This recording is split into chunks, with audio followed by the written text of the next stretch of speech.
Okay, so this is my OpenSUSE install. I like using OpenSUSE. It's what we use in 113. Real briefly, the reason we use OpenSUSE, because some people are like, hey, what about Ubuntu?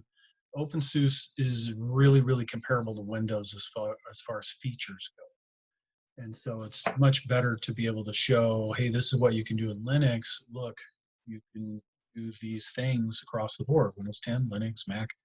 Anyway, so that's how I use it. And OpenSUSE is nice. It's big, right? Because it's trying to compete directly with Windows. They have you do some uninstalls right here at the command line. And I think that that's great, especially in the fact that really, if you're going to be using Linux in the situation that they're describing, you're really not going to be doing this with people on the phone that have a Linux install at home. And so you're more likely to be doing this on the server side, and you're going to be doing it from the prompt. But I wanted to show you that Linux is not so stupid that it can't have an uninstall in it. So this particular version, like many, but not all of them, uses a program called YAST, yet another setup tool. And I've got, I'm not sure I remember what this root privileges is. Let's see.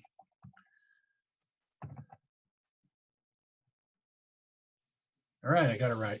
And so YAST has this big control center, and one of the things that it does is it has software management.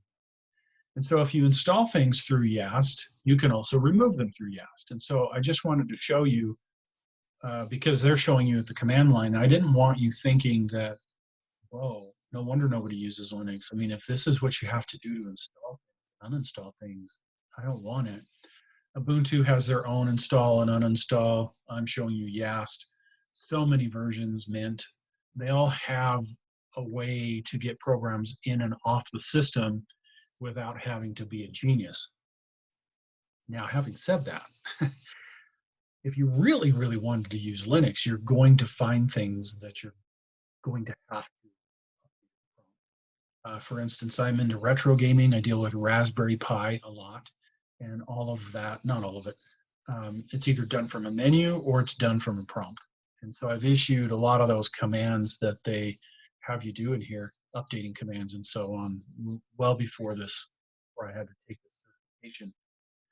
But anyway, here it is. This finally came up. I just want to show you. We'll look at package groups here. Let's go down.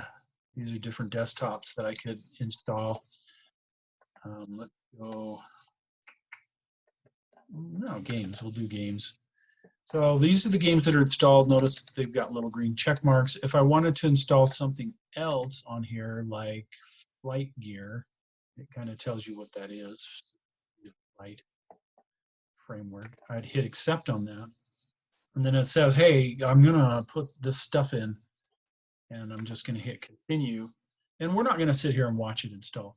But I did want you to see that there it is. It's downloading it, and it's going to install it all, and it'll put it on the menu for me. And if I want to come in and uninstall it, I would take that green check mark off and uninstall it. It doesn't all have to happen from the command line when you're dealing with